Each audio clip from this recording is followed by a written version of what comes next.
انقلاب ایران، ایک طرف تھا برٹش امپائر اور دوسری طرف ایران۔ دنیا میں 57 اسلامی ممالک ہیں، لیکن برٹش امپائر نے ایران پر سب سے زیادہ پابندی عائد کی ہے۔ اس کہانی کو سمجھنے کے لیے ہمیں بہت پیچھے جانا پڑے گا۔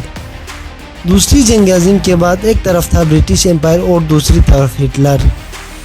اس وقت کے بادشاہ نے برٹش امپائر کا ساتھ چھوڑ کر ہٹلر کا ساتھ دیا تھا، جس سے جرمنی اور ایران قریب آنے لگا تھا۔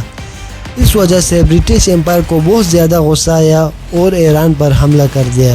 برٹش امپائر نے پورے ایران کو فتح کر لیا اور اس وقت کے بادشاہ نے سرنڈر کر دیا، لیکن برٹش امپائر صرف ایک شرط پر معاف کیا کہ اس کے بیٹے کو تخت پر بٹھایا جائے۔ اس کے بیٹے کا نام تھا رضا شاہ پہلوی۔ کیونکہ رضا شاہ پہلوی برٹش کا ایک وفادار پپٹ بھی تھا اور رضا شاہ انگریزوں سے بہت زیادہ انسپائر تھا۔ وہ چاہتا تھا ایران کا سارا نظام ویسٹ کی طرف ہو جائے۔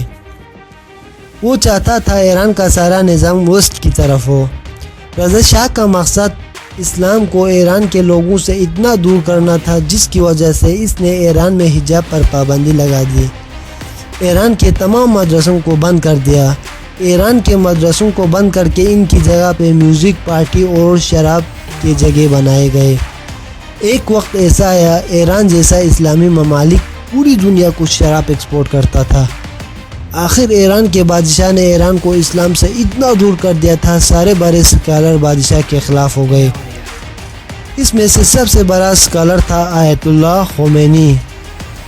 آخر آیت اللہ خمینی کی طاقت اتنی بڑھ گئی، ایران کے بادشاہ نے اس کو گرفتار کر لیا اور جلا وطن کر لیا۔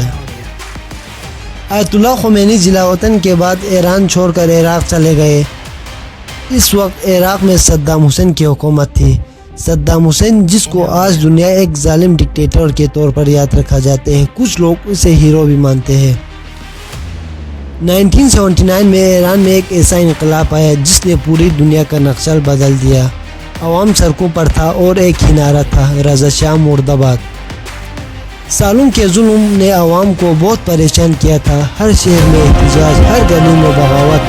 پھر ایک نام سامنے آیا، سید آیت اللہ روح اللہ خمینی، جو جلا وطن میں رہ کر بھی انقلاب کے لیے سوچتا تھا۔ اس کا اسپیچ چھپ چھپ کر ایران پہنچایا جاتا تھا۔ ایران کے عوام نے آیت اللہ خمینی کو اپنا رہبر مان چکا تھا۔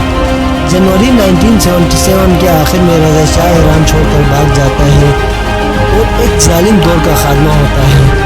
1 فروری 1979 میں امام خمینی ایران واپس آ گیا اور لاکھوں لوگوں نے استقبال کیا۔ ٹھیک اس کے 10 دن بعد ہی ایران سے بادشاہت ختم ہو گئی۔ 11 فروری کو انقلاب کامیاب ہو گیا۔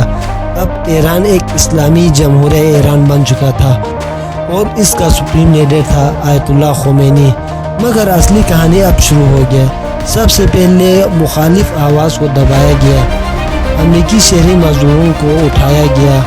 اس طرح ایران اور امریکہ کے درمیان حالات مزید خراب ہو گئے۔ ٹھیک اس کے 9 سال بعد 1980 میں عراق ایران وار شروع ہو گئے، جس میں دونوں ممالک کو بہت زیادہ نقصان ہو گیا اور لاکھوں لوگ مارے گئے، اور اس کو انقلاب کو آگے بڑھانے